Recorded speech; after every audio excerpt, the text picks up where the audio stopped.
I always feel like you need cliff notes I know. to understand anything Dave is doing. And if you can't look at something and say, okay, I get it, and you need a whole backstory to understand it, then, it's kind of like, if nobody gets it, then why'd you do it? It's very buried subtext. Yeah, it's exactly what it is. But it's an interesting story, and I really don't think they out stole it from the Commodores. The Commodores just happened to use the same cover. I honestly believe this. I don't think David Lee Roth said, oh, the Commodores, I like that cover. We're going to use that for our album. I don't think that happened. Okay. I think Dave saw the picture separately, or, that whole backstory about it, and said, that's the one we're going to use. What do I know? I just work at this podcast.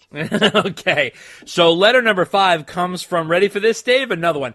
Tacoma Dave, Two Sheds Roberts. These guys. So everybody is taking your advice to give themselves nicknames and geographical locations. I think you're right. I think you're right. So he says, hi, Daves. I've been wondering this for a while and never wrote in asking your opinion until I heard that Dave hated What Ifs when it came to changing an album's track order. Therefore, I chose to write in this question. Would 1984 haters have liked the album more if it opened with Panama instead of Jump? I can't help but wonder if doubters like Eddie Trunk would have enjoyed the album more if after the 1984 instrumental intro it went right into Panama, then maybe if the album closed with Jump. Just wondering. Tacoma Dave Two Sheds Roberts. And he says, thank you so much for your show. Well, Dave, I think we're headed into another episode of What If. Now it's time for What If with Dave and Dave. Shit, what if? What if? Dave Marconi's favorite segment, What If? What if, motherfucker? I don't do what ifs. Well, I can't see the album opening with 1984 and then going into Panama. That makes no sense. And it's nothing against you, Dave.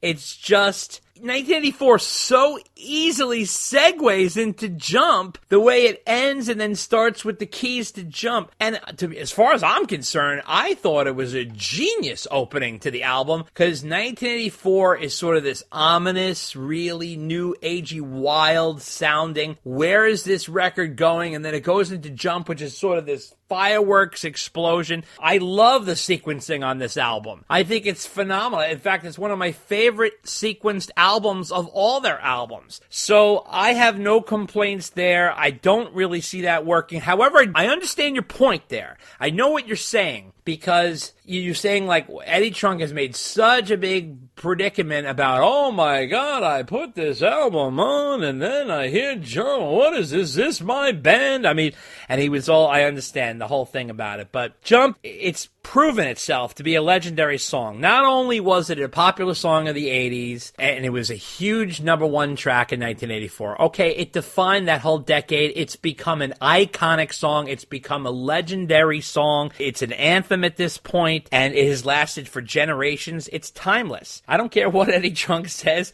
and to be honest with you, I think Eddie Trunk, as much as I love him and listen to him every day, he's a little bit of a hypocrite there because he criticizes Jump and then praises all the Sammy Hagar keyboard songs.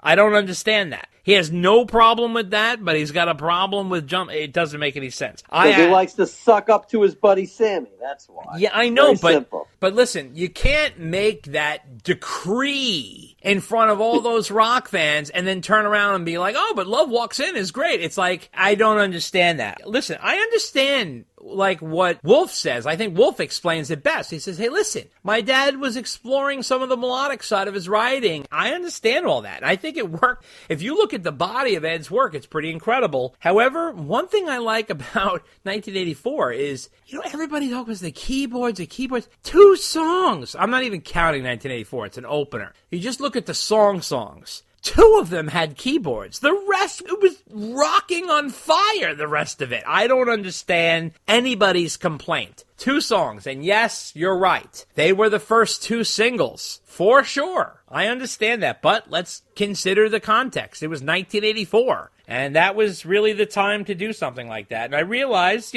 in most traditional eras, Panama would probably have been the first single because it's got that Van Halen sound. Panama, like She's the Woman, like Unchained or And the Cradle Will Rock. It's got that Van Halen sound. You know what I mean? That romping Godzilla waking up sound. So what do you think, Dave? I think the stink would have been made no matter where you place Jump on the album because it was the first single off the album. Right, that's true. And it was, and it's what everybody heard. So it's not like the first time you hear it is the opener of the album. It had already been out there. It had already been, number one.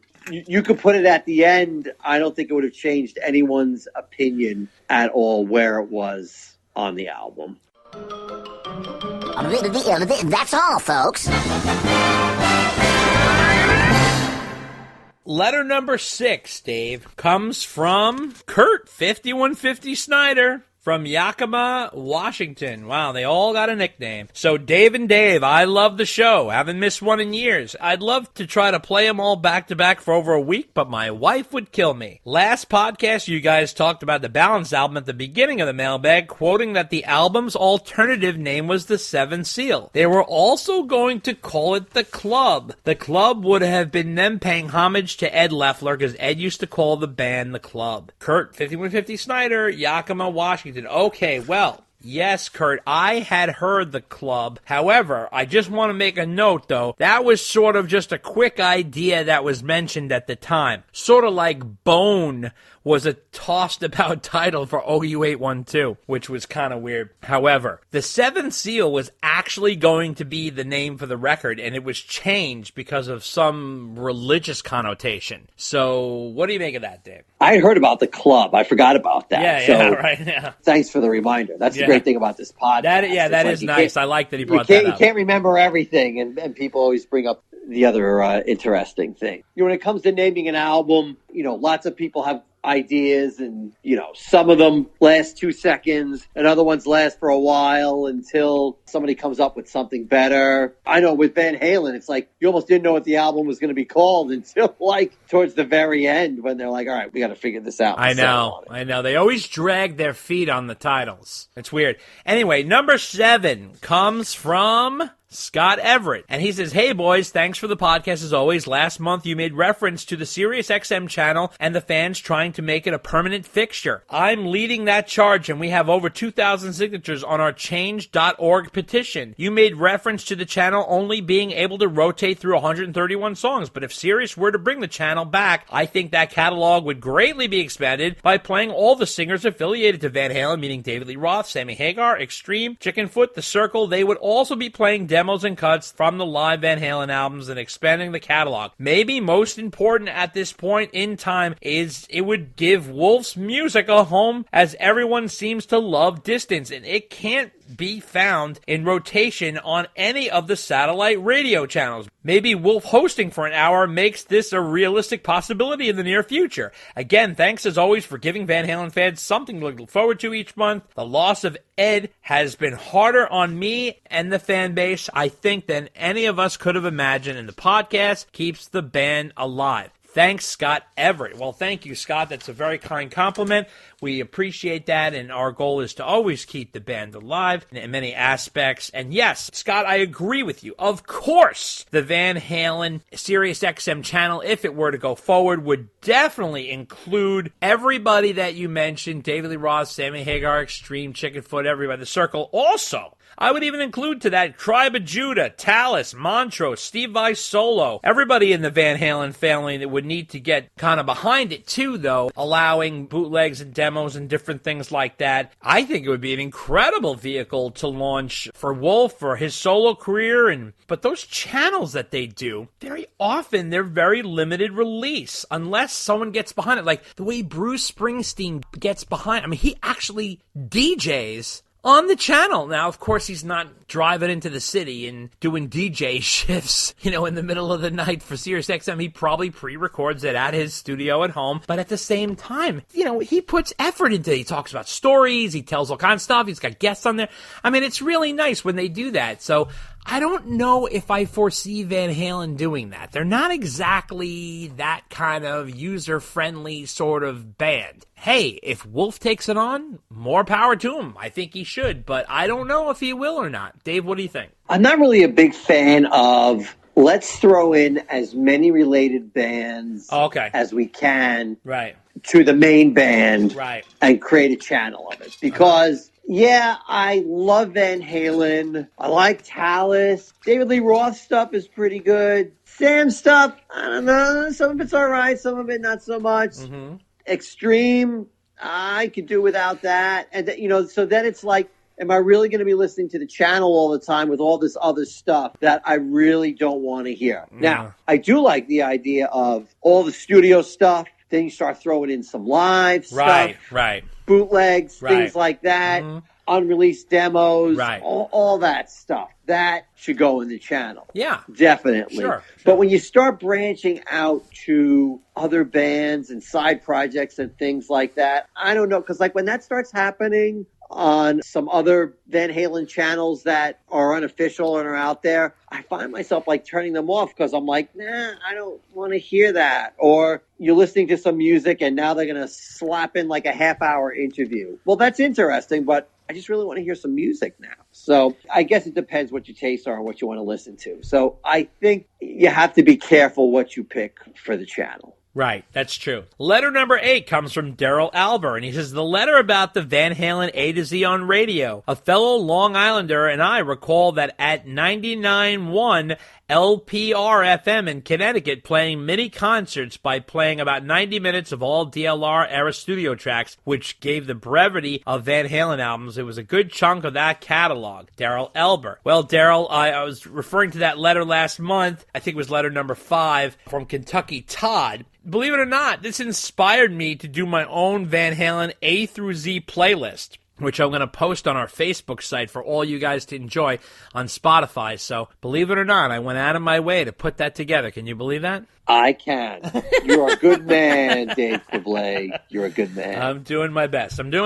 Letter number 9 comes from Diamond Daniel Sinclair from the UK, Dave. And he says, Dave and Dave, just a message to say thank you. This year has been absolutely terrible, and your commitment to releasing such high-quality and enjoyable podcasts has honestly helped. And I have tried listening to other fan podcasts and often find myself wishing they'd employ the same winning formula as you guys. Your Eddie tribute episodes have been no exception. He played better than anyone ever would or could. He changed the instrument forever, wrote some of the most joyous, enduring rock music ever committed to tape, and seemed to do it all with a huge smile on his face. Rest in peace, Eddie Van Halen, and this leads me to my reason for writing in. A lot of the fan energy in the wake of Eddie's passing has been dedicated to speculation about the vault. Am I the only Van Halen fan who doesn't want to hear what's in there? As Wolfie said in the interview with Stern, Eddie probably put out the good stuff. I could understand if Van Halen were a band like Guns N' Roses. Guns N' Roses released one solid album and the rest was weird double discs with missing original members or EPs or cover albums. The entire career is based on the strength of Appetite for Destruction. Van Halen, by comparison, were a bona fide catalog band. They had 6 albums with Diamond Dave, 4 with Sammy, and I think on reflection, Eddie was extremely generous with his gift, and I don't understand the obsession with needing to hear more of every little riff or melodic idea. It'll never live up to what people have in their heads. Am I crazy? Will this get me booted out of the Van Halen fandom? Diamond Daniel Sinclair. Relax, Daniel. No one is booting you out of anything, that's for sure. We appreciate you listening and your fanship towards the band. You sound like a very dedicated fan, so of course not. No one is going to badger you for having an opinion. This is America.